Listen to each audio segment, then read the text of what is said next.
If you are learning RTL design, there are 5 mistakes that will cost you hours, sometimes days, of debugging.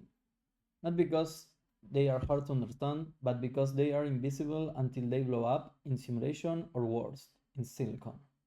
In this video, I'm going to show you all 5 and exactly how to fix them. If you have watched the previous videos in the series, you have already seen one of them. Today, we are going deeper.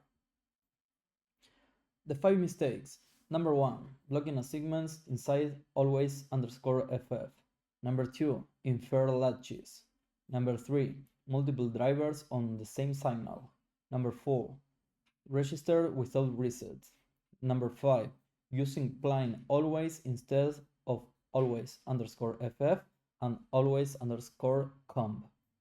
Every single one of these will either give you wrong simulations results, synthesis warnings, or broken your hardware. Let's go through them one by one. Mistake 1. We talked about this in the last video. Let's see what actually happened when you get it wrong. Here is the bad version, blocking a segment inside of always FF. With blocking a segment, the second line see the updated value of A, not the value I had at the clock edge. In simulation, it looks like C is one cycle ahead of where it should be.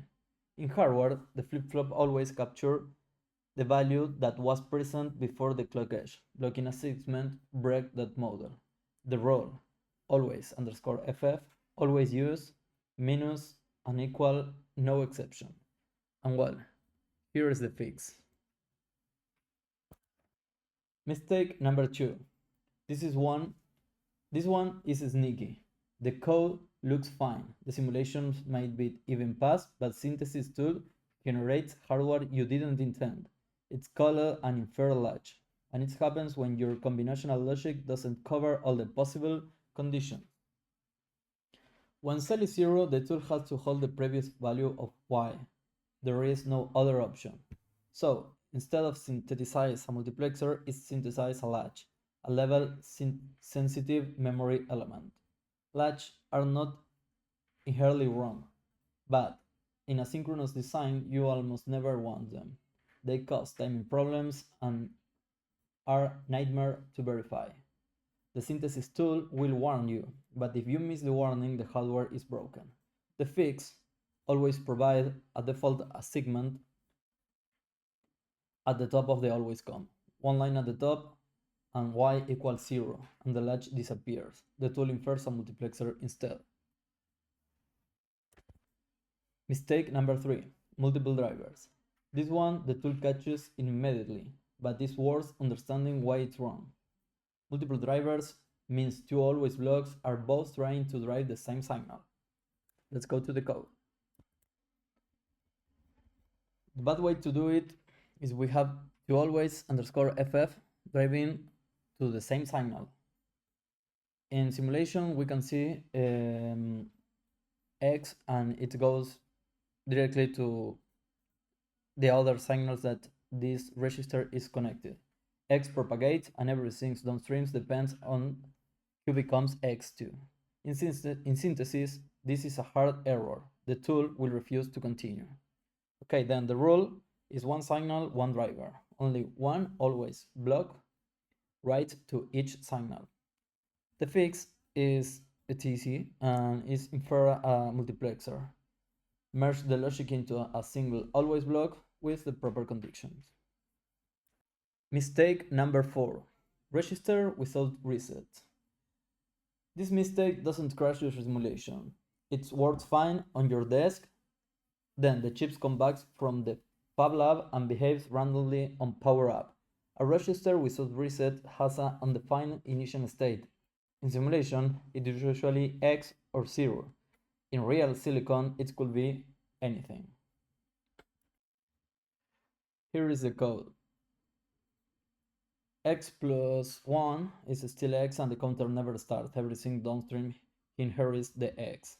In silicon it works. The flip-flops power up to some random value, 0 or 1, and you have no control over it. For a counter, that is unjoined.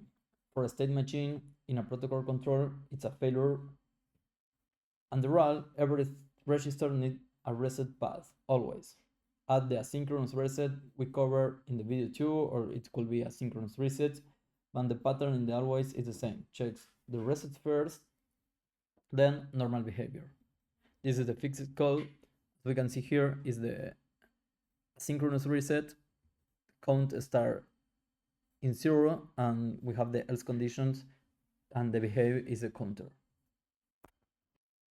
Okay, the last mistake is the number 5, is the plain always. This last one is about old habits from Verilog that became bugs in SystemVerilog. Plain always with a manual sensitive list was the old way. SystemVerilog give you better tools. When B changed, the always blocks doesn't reevaluate because B isn't in the sensitive list. Simulation says Y doesn't update. Synthesis generates logic that does update when B changed. Your simulation passed, your silicon is wrong. That is the worst kind of bug. The fix, always use always come instead of always. It automatically infers the correct sensitive list. And use always FF for sequential logic. Never use plain always for synthesizable RTL.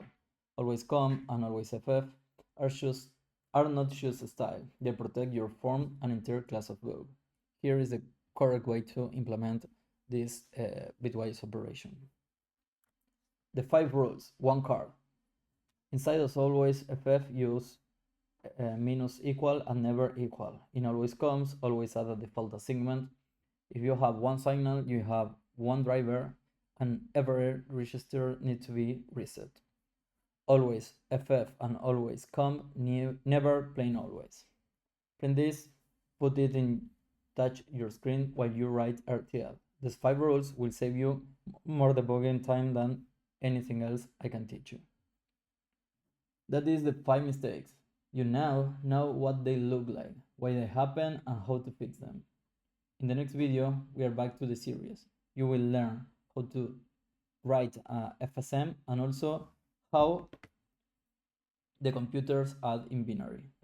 See you in the next video, and if you like the content, I hope you subscribe and like to the video. Thank you.